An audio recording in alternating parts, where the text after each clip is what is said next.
This is your WW3 news of a Thursday afternoon. Well, you probably heard about the ceasefire, which didn't last for that long, because Israelis started attacking Lebanon and as I mentioned in the other video, attacking Iran again. Now, this so-called ceasefire proposal, anything, probably they're going to try to sell the world to, it's just a load of bullshit from the beginning. Because the West had done the shenanigan in 1953. Then things were a lot more different. They managed to put a puppet government in office, better known as the Shah, and that's how all the Western oil companies managed to get their hands on the Iranian oil without no royalties paid to Iran itself. Until 1979, until it didn't occur, the Islamic Revolution, the first Ayatollah had made to go and exile the Shah. Well, the original Shah's no more alive. There's his son now, which is eager to return as a puppet leader at the service of Americans and Israelis. Obviously, there is interest involved. It's the same old shenanigan again. They want to get their hands on the Iranian oil, put a puppet government inside, and control the waterways, which is the strait which is closed now. Because the Iranians said, fuck you, mate. It's closed for business. And now, the only difference is Iranians are more hawkish and no more like if they were in the 1950s, 53.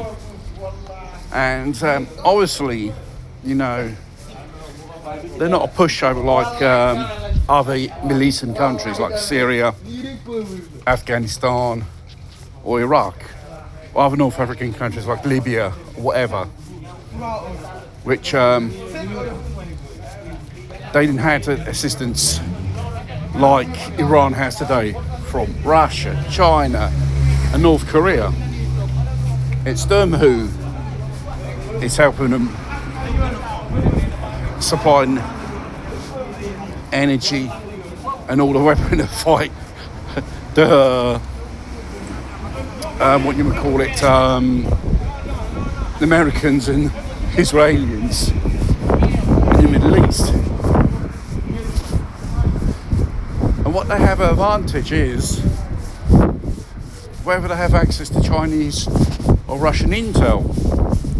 Explains why the Iranians knew where to hit and use what ordnance to do so. So,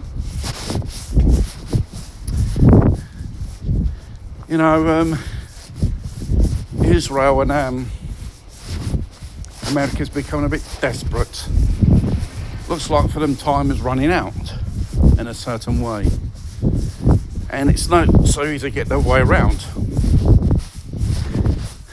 Talk of a land invasion. Well, this for America could be another Vietnam. They learned the lessons from Afghanistan, Vietnam itself. War dragged on for many years. And in the end, so-called low-tech, so-called enemy they fight has put politically speaking, have won the war. Because Americans, at the end of the day, they knew too late at a high toll of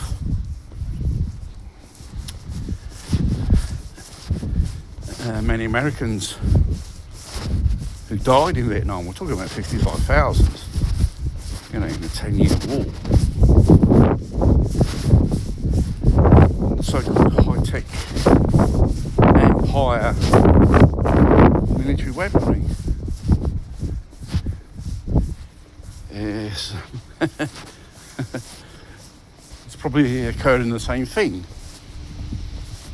but with the help with special allies, which I mentioned before. And this could continue for a long time. And the world can't wait until so-called Iran will be defeated. It's not just the fact you need weaponry, you need fuel to make these things move, fly, or move upon ground. You need energy and resources to produce a vast quantity of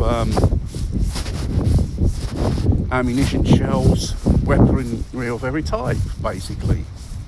And there's a new scenario how they fight this war now. They're going with the mentality of the Second World War tactics. And the fact is, being so overconfident, you can defeat these people,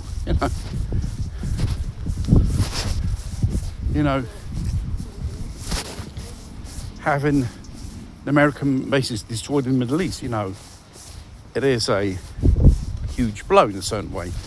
But they won't let the public know about this fact.